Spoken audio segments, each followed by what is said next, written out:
Hello प्यारे विद्यार्थियों, आप सभी का आपके अपने YouTube चैनल पर स्वागत है। आपके लिए इस वीडियो के अंदर लेकर आया हूँ बीएसटीसी एग्ज़ाम और राजस्थान के जो भी एग्ज़ाम होने वाले हैं उन सब के अंदर राजस्थान जीके का एक पोर्शन बहुत महत्वपूर्ण होता है। उसके अंदर जियोग्राफी के जो अपने टॉप 75 क्वेश्चन हैं हम इस क्लास के अंदर करने वाले हैं। और ये क्वेश्चन वो क्वेश्चन है जो आपके बीएसटीसी प्री एग्जाम में पूछे गए हैं पिछले सालों में, या कोई भी एग्जाम में जो आए हुए पर्सन है ना आपके जियोग्राफी में आपको करवाने वाला हूँ। इसके बाद दूसरा एक और वीडियो आएगा, यानी इसी तरह अपने टॉपिक करते रहेंगे जिससे सारा आपके जीके कंप्लीट होने वाला है।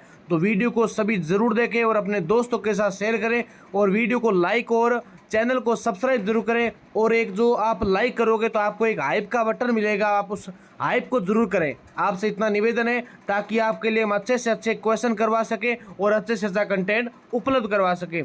तो इसी के साथ क्वेश्चनों को शुरू करते हैं। आप साथ साथ में प्रश्नों को देखते जाना और हो सके तो साथ में कमेंट करके जाना, या कोई क्वेश्चन हो सके तो आप पूछना ताकि आपकी तैयारी अच्छी हो सके। तो सबसे पहले आपके लिए क्वेश्चन रहने वाला है कि राजस्थान का सबसे पूर्वी जिला कौन सा है। Very very important question. Option number 1 Bharatpur, Dholpur, Alwar, Dausa. तो इसका उत्तर हो जाएगा आपके धौलपुर। क्या हो जाएगा? धौलपुर। बहुत ही महत्वपूर्ण उत्तर है इसका और आपके लिए क्वेश्चन भी बहुत ज़्यादा वेरी वेरी इंपॉर्टेंट है। फिर आपके लिए जो 2 नंबर क्वेश्चन है कौन सा है कि निम्न में से कौन सी तहसील राजस्थान के दक्षिणतम भाग में स्थित है। ये क्वेश्चन भी आपके पूछा गया प्रश्न है। तो कुशलगढ़, घाटोल, बागीदोरा या गढ़ी। तो राइट आंसर आपके लिए हो जाएगा कुशलगढ़। क्या हो जाएगा?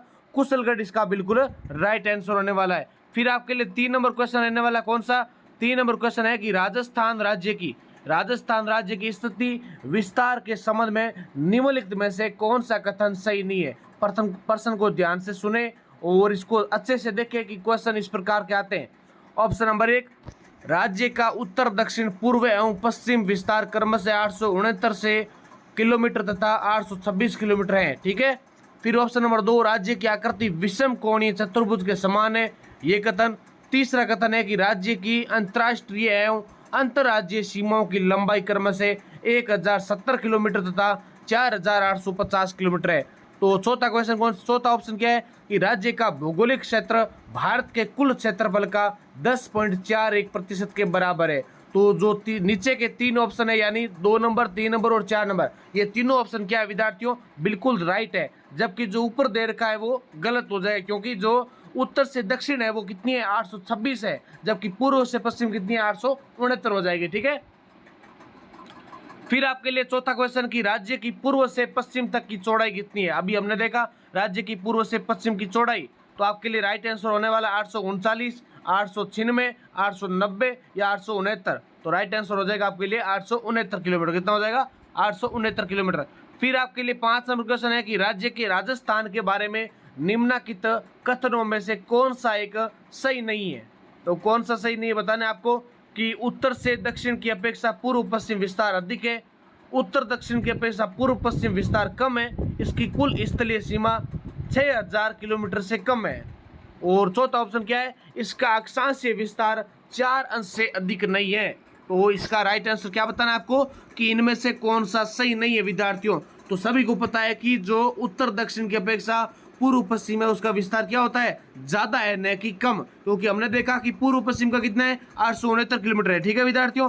जबकि उत्तर दक्षिण का ओनली फॉर 826 किलोमीटर है। इसलिए आपका 2 नंबर ऑप्शन आपका क्या हो जाएगा? बिल्कुल सही हो जाएगा। और 6000 से कम कैसे? 6000 कम से तो आपको पता होना चाहिए कि राजस्थान की कुल स्थलीय सीमा विद्यार्थियों 5920 किलोमीटर कितनी है? 5920 है, जिसमें से 1070 किलोमीटर क्या लगती है? वो अंतर्राष्ट्रीय सीमा लगती है। ठीक है। आपका 5वां क्वेश्चन क्लियर होता है। फिर आपके लिए 6ठा नंबर क्वेश्चन है कि राजस्थान की कुल स्थल सीमा की लंबाई कितनी है। तो 5920 मैंने अभी बताया आपको, याद करके जाना। 1-2 संख्या इधर उधर होने से सारा क्वेश्चन गलत हो सकता है, लेकिन राइट है क्या हो जाएगा?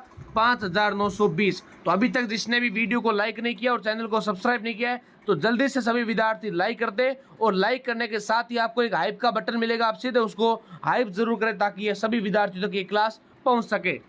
फिर आपके लिए 7 नंबर क्वेश्चन है कि राजस्थान की अंतर्राष्ट्रीय सीमा की लंबाई कितनी है। तो राजस्थान की अंतर्राष्ट्रीय सीमा की लंबाई कितनी है? 1070 किलोमीटर, 970 किलोमीटर, 1170 किलोमीटर या 870 किलोमीटर। तो राइट आंसर आपको मैंने बता दिया पहले ही कि कितना हो जाएगा, 1070 किलोमीटर क्या है अंतर्राष्ट्रीय सीमा। तो आपको पता होना चाहिए कि राजस्थान की अंतर्राष्ट्रीय सीमा किस देश से लगती है। कोई विद्यार्थी कमेंट करके बता सकता है, तो मैं बता देता हूँ, पाकिस्तान से लगती है। किसने लगती है? पाकिस्तान से लगती है। वो भी कितनी लगती है विद्यार्थियों? 1070 किलोमीटर। और उसे क्या कहते हैं? रेड क्लिफ रेखा के नाम देते हैं। क्या देते हैं? रेड क्लिफ रेखा कहा जाता है। ठीक है विद्यार्थियों, नेक्स्ट आपके लिए जो 8 नंबर क्वेश्चन आने वाला है कि रेड क्लिफ रेखा का राजस्थान में विस्तार कितना है या कहां से कहां तक है। ठीक है, तो ऑप्शन नंबर 1 इंदुमल कोट गंगानगर से बाकासर बाड़मेर तक, कोरनाक गंगानगर से सागर जालोर तक, इंदुमल कोट से सागर तक या कोरनाक से बाकासर तक। ठीक है, तो आपको इसका सही जवाब क्या देना है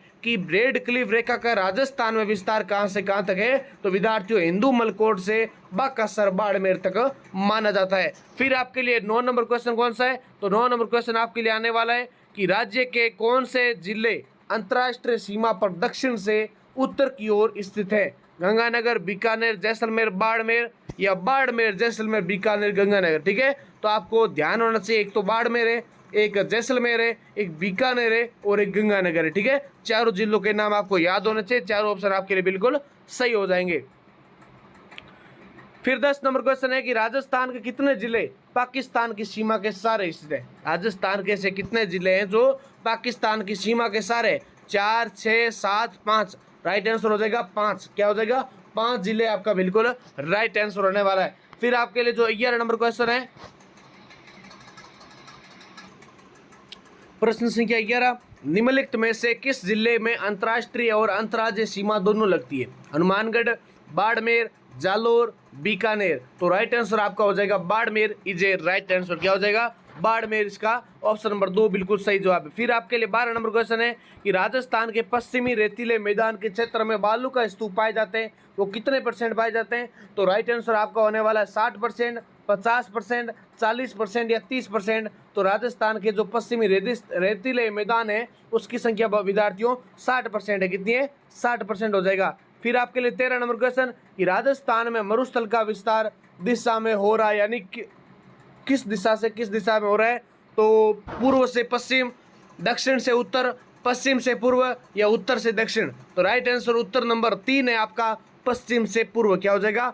पश्चिम से पूर्व। फिर आपके लिए अगला 14 नंबर क्वेश्चन कि राजस्थान में निम्नलिखित में से कौन सा एक बालू का स्तूप का प्रकार नहीं है? यानी जो राजस्थान में ऐसा कौन सा एक बालू का स्तूप का प्रकार नहीं है? थड़ी, बरकान, पैराबोलिक या सीप। तो राइट आंसर आपका होने वाला थड़ी। क्या है? थड़ी इसका बिल्कुल राइट आंसर होने वाला। थड़ी एक प्रकार की क्या है? बोली मानी जाती है विद्यार्थियों, भाषा मानी जाती है। ठीक है, फिर आपके लिए नेक्स्ट क्वेश्चन आता है, शेर पर्वत चोटी की ऊंचाई कितनी है? यानी शेर पर्वत चोटी है उसकी ऊंचाई आपको बतानी है कितनी है। तो 1722 मीटर, 1597 मीटर, 1380 मीटर, 1496 मीटर। तो आपका राइट आंसर होने वाला विद्यार्थियों शेर पर्वत की ऊंचाई होने वाली है आपके लिए 1597 मीटर। कितना होने वाला है? 1597 मीटर सॉरी। फिर आपके लिए 16 नंबर क्वेश्चन कि निम्नलिखित में से अरावली का सर्वोच्च शिखर कौन सा है? कुंभलगढ़, सज्जनगढ़, अचलगढ़, तारागढ़। तो राइट आंसर आपका अचलगढ़, ऑप्शन नंबर। गुरु शिखर राजस्थान के निम्न में से किस जिले में? ठीक है, तो यहाँ पे गुरु शिखर के लिए ऑप्शन जालोर की जगह आपको सिरोही करना है। ठीक है, तो ऑप्शन नंबर 1 आपका सिरोही होने वाला है इसका राइट आंसर, जबकि आपको इसके अंदर थोड़ा सा मिसफिल्ड हो गया, सिरोही नहीं लगा पाया इसलिए ये जालोर दे रखा है। ठीक है, तो 17 नंबर का आंसर हो जाएगा आपके लिए सिरोही। फिर आपके लिए अगला ऊंचाई आपको पता है 1722। अगला है कि हाथीगुड़ा की नाल दर्रा जोड़ता है, किसको जोड़ता है? तो हाथीगुड़ा की जो नाल है दर्रा वो किसको जोड़ता है? पाली और राजसमंद, ब्यावर पाली और राजसमंद या उदयपुर, सिरोही और उदयपुर। ठीक है, तो राइट आंसर आपका ऑप्शन नंबर 1 होने वाला है, पाली और राजसमंद। फिर आपको विद्यार्थियों कौन सा पर्वत जालोर पर्वतीय क्षेत्र में नहीं है? कौन सा ऐसा पर्वत है जो जालोर के पर्वतीय क्षेत्र में नहीं है? रोजा भाकर, झालारा पहाड़, इसराना भाकर, गोगुंदा। तो राइट आंसर आपका गोगुंदा, ऑप्शन नंबर 4 जे राइट आंसर। 20 नंबर आपके लिए आंसर कौन सी भू आकृति सुमेलित नहीं है? बाप, बोल्डर, फलोदी, भाकर, डूंगरपुर, बांसवाड़ा, गिरवा, उदयपुर, वृद्ध, सीमा व्रंथ, बूंदी, सवाई माधोपुर। तो राइट आंसर आपका होने वाला है ऑप्शन नंबर 2 भाकर डूंगरपुर बांसवाड़ा। क्या होने वाला है? भाकर डूंगरपुर बांसवाड़ा। और विद्यार्थियों, कोई भी अभी विद्यार्थी जो महाराजा गंगा सिंह विश्वविद्यालय द्वारा बीए, कोई किसी भी विद्यार्थी किसी भी सेमेस्टर में है, बीए बीएससी में, तो उनके लिए विशेष रूप से इसी चैनल पर आपके लिए क्लासेस लगाई जाती है, उनकी पीडीएफ नोट्स उपलब्ध करवाई जाती है, जो आपकी परीक्षा के अंदर 80 से 90% या आपको 100% तक परीक्षा के अंदर देखने को मिलते हैं। तो आप इस चैनल को जरूर जुड़े, और जिसके भी एमए बीएड बीए अभी चल रही है महाराजा गंगा सिंह से, आप किसी भी कॉलेज में, चाहे डूंगर कॉलेज है या दूसरी कोई गंगानगर की, बाड़मेर की, या और कोई भी कॉलेज है चूरू की, तो उनके लिए, विद्यार्थियों के लिए बहुत ज़्यादा महत्वपूर्ण है कि आप इस चैनल को सब्सक्राइब करते रहें और आप क्लासेस देखते रहें। ठीक है। फिर आपके लिए 21 नंबर क्वेश्चन कौन सा है? 21 नंबर क्वेश्चन है कि राजस्थान के जिले में सबसे अधिक दैनिक तापांतर पाया जाता है? गंगानगर, चूरू, जैसलमेर, जोधपुर। तो इसका राइट आंसर आपके लिए कौन सा होने वाला है? ऑप्शन नंबर 3 आपका जैसलमेर होने वाला है। क्या होने वाला है? जैसलमेर इसका बिल्कुल सही आंसर होने वाला है। फिर आपके लिए नेक्स्ट, आपके लिए 8 नंबर क्वेश्चन है कि पश्चिमी राजस्थान में, 8 नंबर नहीं, थोड़ा सा संख्या में मिस्टेक हो चुका है, कि पश्चिमी राजस्थान में अल्प वर्षा के लिए निम्न में से कौन सा एक कारण नहीं है? अरावली की स्थिति, वर्षा छाया प्रदेश में अवस्थिति, मानसून आगमन के समय अति उष्णता, ग्रीष्म काल के दौरान उच्च वायु दाब। तो इसका राइट आंसर क्या होने वाला है? Option number 4 is a right answer. Next आपके लिए क्वेश्चन है कि राजस्थान का न्यूनतम वर्षा वाला क्षेत्र है उत्तर पूर्वी, दक्षिण पूर्वी, पश्चिमी या दक्षिणी? तो राइट आंसर क्या होने वाला है इसका? पश्चिमी इसका बिल्कुल न्यूनतम वर्षा वाला क्षेत्र माना जाता है विद्यार्थियों। फिर आपको संख्या से क्या करना है? आपको तो बस प्रश्न अच्छे याद होने चाहिए और आपको उत्तर सही आना चाहिए। ठीक है।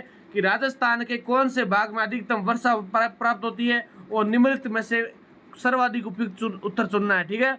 तो पूर्वी राजस्थान, पश्चिमी राजस्थान, दक्षिणी राजस्थान या उत्तरी राजस्थान? तो राइट आपका आंसर होने वाला है दक्षिणी राजस्थान। क्या होने वाला है? दक्षिणी राजस्थान इसका बिल्कुल सही जवाब है।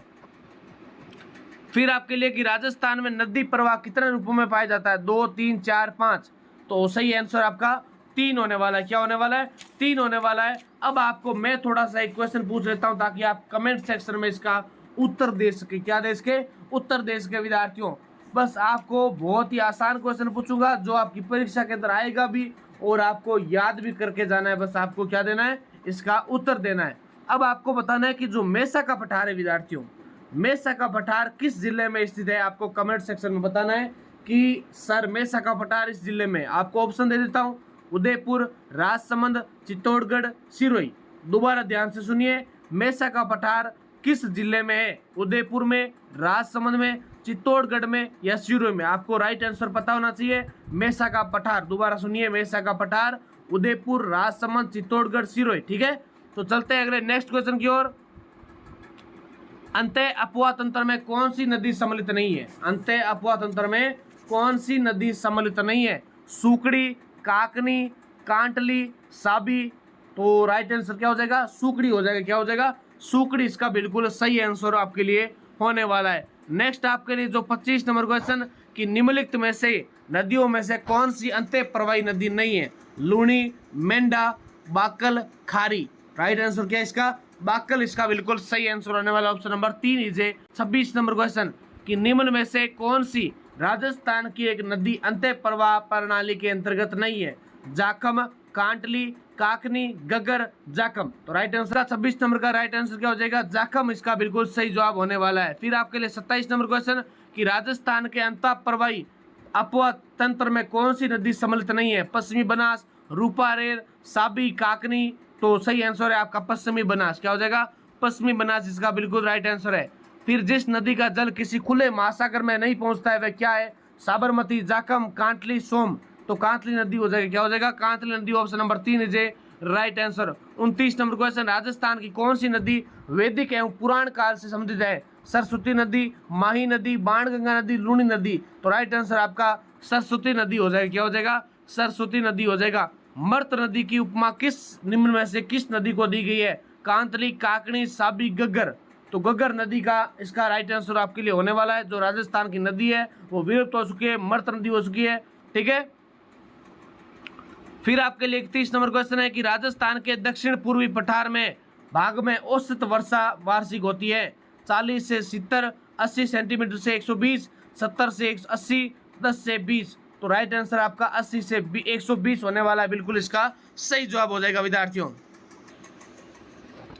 फिर आपके लिए 32 नंबर क्वेश्चन है कि मानसून पवनें ग्रीष्म ऋतु में बहती है पूर्व से पश्चिम, दक्षिण से पश्चिम, समुद्र से स्थल की ओर या स्थल से समुद्र की ओर। ठीक है, तो राइट आंसर आपका ऑप्शन नंबर 3 हो जाएगा, समुद्र से स्थल की ओर।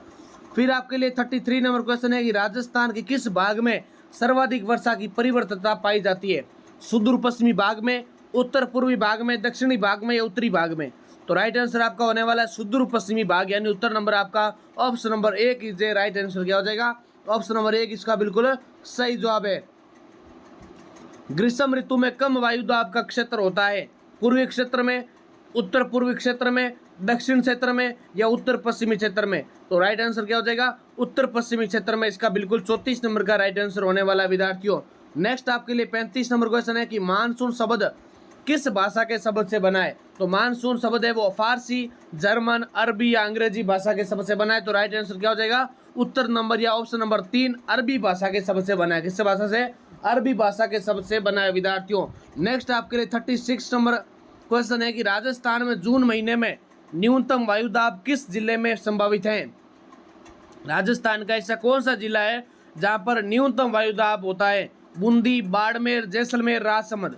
तो क्या हो जाएगा, जैसलमेर बिल्कुल इसका राइट आंसर होने वाला है। ठीक है विद्यार्थियों। नेक्स्ट आपके लिए 37 नंबर क्वेश्चन कि राजस्थान में शुष्कतम जिला कौन सा है। राजस्थान में शुष्कतम जिला कौन सा है, जोधपुर, जैसलमेर, बाड़मेर, बीकानेर। तो राइट आंसर है जैसलमेर, क्या हो जाएगा, जैसलमेर इसका बिल्कुल सही आंसर होने वाला है। 38 नंबर क्वेश्चन है कि ग्रीष्म ऋतु जून जुलाई में सर्वाधिक आंधियां निम्न में से किस जिले में चलती है, बीकानेर, बाड़मेर, जैसलमेर, गंगानगर। बताइए, गर्मियों के अंदर जून जुलाई के अंदर सर्वाधिक आंधियां किस जिले में बदलती है विद्यार्थियों, बताइए, बीकानेर, बाड़मेर, जैसलमेर, गंगानगर। तो राइट आंसर आपका Jaisalmer option number 3 is a right answer है। पश्चिमी राजस्थान में ग्रीष्म ऋतु में गर्म, शुष्क एवं धूल भरी हवाएं चलती है जो कहलाती है, क्या कहलाती है विद्यार्थियों, लू कहलाती है। क्या कहलाती है, यानी आप परिभाषा में अगर कवा तो बढ़ती कवे भी निकाय कवे बढ़ती करवाए। ठीक है, लू कैसे को, बढ़ती कैसे को, तो 39 नंबर का आंसर हो जाएगा। फिर आपके लिए 40 नंबर क्वेश्चन है कि लू शब्द से क्या तात्पर्य है। ऐसा शब्द लू जिसका तात्पर्य क्या है, अर्थ क्या है, तो शीत ऋतु में चलने वाली हवाएं बिल्कुल नहीं है। शुष्क और शुष्क हवाएं यानी गर्म हवाएं, तो ये आपका क्या हो जाएगा, स्थानीय हवाएं, ऑप्शन नंबर 2 इसका राइट आंसर है। ठीक है, फिर आपके लिए 41 नंबर क्वेश्चन कि राजस्थान राज्य में न्यूनतम ग्रीष्मकालीन तापमान आलंबित किया जाने वाला भाग है, दक्षिणी भाग, दक्षिण पश्चिमी भाग, दक्षिणी पूर्वी भाग या उत्तर पूर्वी भाग। तो राइट आंसर है विद्यार्थियों दक्षिणी पूर्वी भाग। तो अभी तक जिसने भी इस चैनल को सब्सक्राइब नहीं किया या वीडियो को लाइक नहीं किया तो सबसे पहले आप लाइक करें, और लाइक करने के बाद आपको एक हाइप का बटन मिलेगा, आप उस पर हाइप जरूर करें, और कमेंट सेक्शन के अंदर बताइए कि आपको क्लास कैसी लग रही है और आपके लिए क्वेश्चन कितने ज़्यादा ईजी और आपके आसान लग रहे हैं या कठिन लेवल के लग रहे हैं। तो आप ज़रूर हमें कमेंट सेक्शन में बताइए। और एक सवाल और कि आप हमें बताइए कि आप क्लास को कहाँ से देख रहे हैं, यानी किस जिले से देख रहे हैं, और आप बीएसटीसी की तैयारी कर रहे हैं या अन्य किसी एग्जाम की तैयारी कर रहे हैं, तो आप ये सब भी हमें ज़रूर बता सकते हैं विद्यार्थियों। फिर आपके लिए 42 नंबर क्वेश्चन, तो 42 नंबर क्वेश्चन है कि निम्नलिखित में से वह जिला जहां 3 नदियों का संगम होता है, कौन सा जिला है जहां पर 3 नदियों का संगम होता है, बांसवाड़ा, उदयपुर, सिरोही, डूंगरपुर।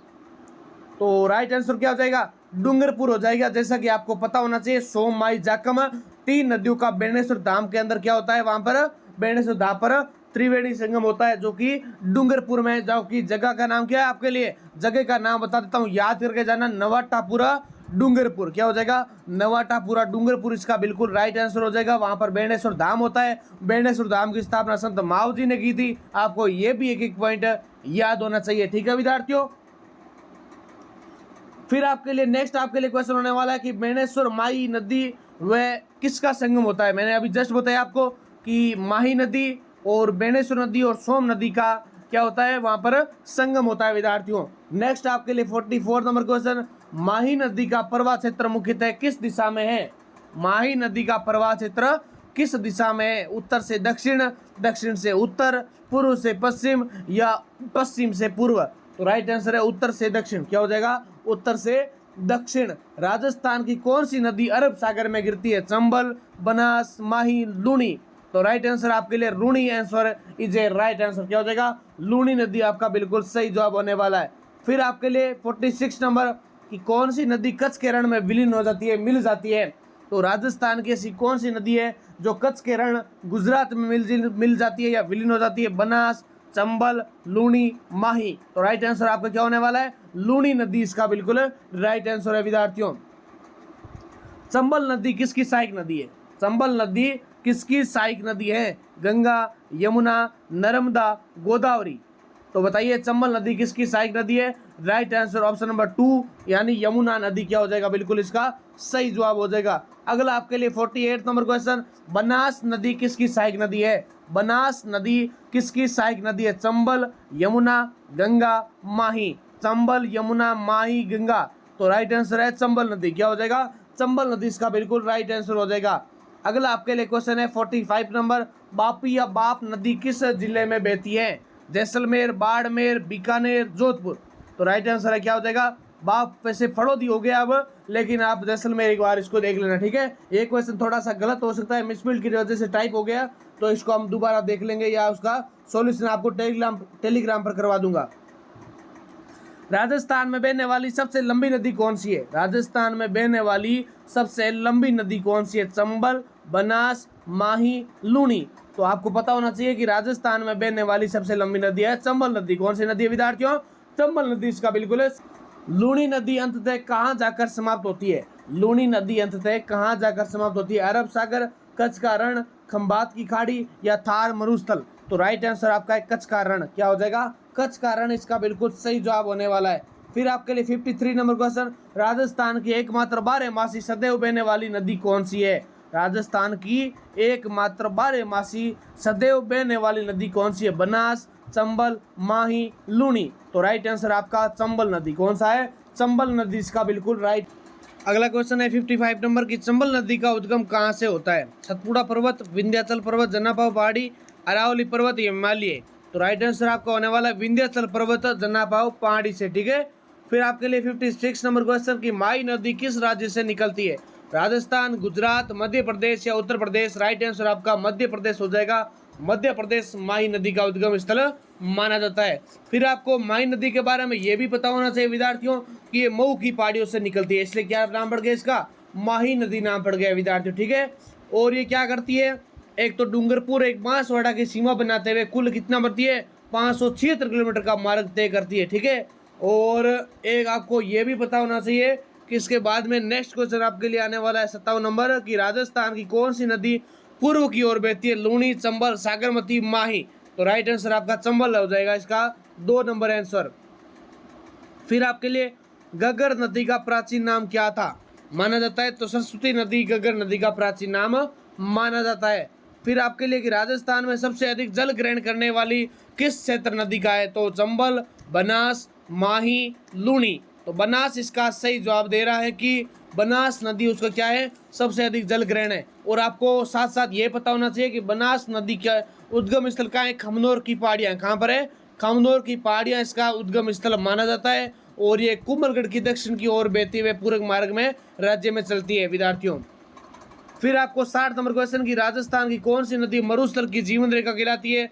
चंबल, बनास, लूनी, माही। तो राइट आंसर आपका क्या हो जाएगा? लूनी नदी हो जाएगी। क्या हो जाएगा? लूनी नदी इसका बिल्कुल राइट आंसर होने वाला है, जो कि क्या होती है? राजस्थान की मरुस्थल की जीवन रेखा है। लूनी नदी क्या विद्यार्थियों? राजस्थान के मरुस्थल की जीवन रेखा मानी जाती है। अगला आपके लिए क्वेश्चन आने वाला 61 नंबर क्वेश्चन है कि बिशलपुर बांध किस नदी पर स्थित है? तो बिशलपुर बांध आपके लिए काली सिंध, बनास, जाखम या लूनी। तो राइट आंसर है बनास नदी। क्या हो जाएगा? बनास नदी यानी टोंक जिले में स्थित राजस्थान की सबसे बड़ी पेयजल परियोजना मानी जाती है। उसके बाद आपको 62 नंबर क्वेश्चन कौन सा है? तो 62 नंबर क्वेश्चन के लिए आपको निम्न में से कौन सा कथन बेडस नदी के संबंध में सत्य नहीं है? तो ये गोगुंदा पहाड़ी से उद्गत होती है, बिल्कुल देखते हैं इसका। और दूसरा, ये गंगा नदी बेसिन के अंतर्गत आती है। तीसरा, गंभीरी और ओरा इसकी सहायक नदियाँ हैं। चौथा, ये गुलाबपुरा भीलवाड़ा के निकट बनास में मिलती है। तो इसका राइट आंसर क्या दे रहा है? कि बेडस नदी बनास में बिगोद भीलवाड़ा के पास मिलती है और गुलाबपुरा के पास नहीं मिलती है। ठीक है, तो इसका चौथा ऑप्शन क्या हो जाएगा, बिल्कुल गलत हो जाएगा विद्यार्थियों। ठीक है, और बाकी इसके संबंध में क्या है, बिल्कुल सही ऑप्शन दे रहे हैं। फिर आपके लिए चौथा अगला 63 नंबर क्वेश्चन कौन सा है कि डाई नदी का संबंध राजस्थान के किस जिले में है, उदयपुर, कोटा, अजमेर, दौसा। तो इसका उत्तर हो जाएगा अजमेर। डाई नदी अजमेर की नसीराबाद तहसील से निकलती है विद्यार्थियों। अगला आपके लिए 64 नंबर क्वेश्चन, परवन, निवाज और आहू किस किस सहायक नदियां हैं। परवन, निवाज और आहू, परवन, निवाज, आहू, ध्यान से देखें तो ये किसकी हो जाएगी, ये काली सिंध नदियों की हो जाएगी। किसकी हो जाएगी, काली सिंध नदियों की क्या मानी जाती है, ये सहायक नदियां मानी जाती है विद्यार्थियों। जबकि आपको पता ये भी होना चाहिए कि काली सिंध जो नदी है वो मध्य प्रदेश के देवास के निकट मिलकर झालावाड़ में क्या करती है, प्रवेश करती है। ठीक है, राजस्थान में, इसका ध्यान रख लेना। और ये पता होना चाहिए कि जो काली सिंध नदी है ना वो चंबल नदी की सहायक नदी है। ये तो क्या है, बाकी जो परवन है, निवाज है, आहू है, ये तो काली सिंध की सहायक नदी है। जबकि काली सिंध भी खुद किसी की सहायक नदी है, वो है चंबल नदी की। किसकी है, चंबल नदी, इसका बिल्कुल आंसर हो जाएगा। नेक्स्ट आपके लिए 65 नंबर, निम्नलिखित में से कौन सी नदी नागौर जिले की नहीं है। नागौर जिले की नहीं है तो लूणी, मेंथिया, जोजड़ी, आलनिया। तो कौन सी हो जाएगी, आलनिया नदी कोटा जिले में बहती है। कौन से, कहाँ पे बहती है, कोटा जिले में बहती है, इसका राइट आंसर हो जाएगा। ठीक है विद्यार्थियों, नेक्स्ट आपके लिए निम्नलिखित में से कौन सी एक मीठे पानी की झील नहीं है। पिछोला, पुष्कर, आना सागर, ताल छापर। तो ताल छापर चूरू जिले में, और ये खारे पानी की झील मानी जाती है जो कि गर्त के अनुसार मानी जाती है। ठीक है, अगला आपके लिए 67 नंबर क्वेश्चन, निम्नलिखित में से कौन सी नमकीन खारे पानी की झील नहीं है। कावोद, डीडवाना, रेवासा, जैत सागर। तो जैत सागर बूंदी जिले में स्थित एक मीठे पानी की झील है, आपको याद होना चाहिए, गलत नहीं होना चाहिए प्रश्न। नेक्स्ट आपके लिए 68 नंबर क्वेश्चन, राजस्थान में मीठे पानी की सबसे बड़ी झील कौन सी है। जैसमंद, राजसमंद, कायलाना, सिल्लीसेड। तो राइट आंसर है मीठे पानी की झील है जैसमंद, जिसे डेबर झील भी कहते हैं, और ये उदयपुर में स्थित है। कहाँ पर है, उदयपुर में स्थित है विद्यार्थियों। डेबर झील के नाम से कौन सी झील जानी जाती है, जैसमंद झील जानी जाती है। अगला आपके लिए 70 नंबर क्वेश्चन कौन सा है विद्यार्थियों कि महाराणा फतेह सिंह ने 1889 में एक उपलक्ष्य में देवली झील पर कनोट बांध का निर्माण करवाया था। किसका, कनोट बांध का, रानी विक्टोरिया के दौर में, रॉबर्ट ब्रोडन के दौर में, या ड्यूक ऑफ कनॉट के दौर में। तो राइट आंसर आपका चौथा ऑप्शन है ड्यूक ऑफ कनॉट, इसे फतेह सागर झील के नाम से जाना जाता है। अगला आपके लिए 71 नंबर क्वेश्चन है कि राजस्थान में निम्नलिखित में से किस स्थान पर आना सागर झील स्थित है। उदयपुर शहर, कोटा शहर, जयपुर शहर, अजमेर शहर। तो अजमेर शहर के अंदर क्या है, आना सागर झील स्थित है विद्यार्थियों। 72 नंबर है गेब सागर झील किस जिले में स्थित है। उदयपुर, बांसवाड़ा, प्रतापगढ़, डूंगरपुर। तो राइट आंसर है गेब सागर झील है वो डूंगरपुर में स्थित है। कहाँ पर है, डूंगरपुर में स्थित है विद्यार्थियों। नेक्स्ट आपके लिए नक्की झील कहाँ पर स्थित है। तो नक्की झील आपके लिए उदयपुर, देलवाड़ा, कोलायत, माउंट आबू। तो माउंट आबू के अंदर राजस्थान की सबसे झील मानी जाती है, और कहा भी जाता है कि नक्की झील का निर्माण देवताओं ने वहां पर क्या किया था, अपने नाखूनों से इसका निर्माण किया था। ठीक है, फिर नवलखा सागर किस जिले में स्थित है। तो नवलखा आपके बूंदी में हो जाएगा। क्या हो जाएगा, नवलखा बूंदी में स्थित है। अगर आपके लिए 75 नंबर क्वेश्चन है कि नौ चौकी बांध कहाँ पर स्थित है। नौ चौकी बांध भीलवाड़ा, चित्तौड़गढ़, राजसमंद, उदयपुर। तो नौ चौकी बांध विद्यार्थियों कहाँ पर है, राजसमंद के अंदर स्थित है। कहाँ पर है, राजसमंद में स्थित है। तो ये थे विद्यार्थियों राजस्थान की जियोग्राफी से संबंधित महत्वपूर्ण टॉप लेवल के 75 नंबर क्वेश्चन, जो आपकी परीक्षा की दृष्टि से वेरी इंपॉर्टेंट है। तो आशा करता हूँ सभी ने इस वीडियो को अच्छे से देखा होगा, अपने विद्यार्थियों के साथ, अपने दोस्तों के साथ, अपने क्लासमेट के साथ इस क्लास को शेयर किया। और लाइक करने के बाद आपको हाइप का एक ऑप्शन मिलता है, आपने हाइप जरूर किया होगा। आपके एक हाइप से अन्य सभी विद्यार्थियों की क्लास पहुँच गई है। तो आशा करता हूँ आपको क्लास बहुत अच्छी लगी। तो इसी के साथ जय हिंद, जय भारत, वंदे मातरम। क्लास को लाइक और चैनल को सब्सक्राइब जरूर करें। ठीक है, वंदे मातरम।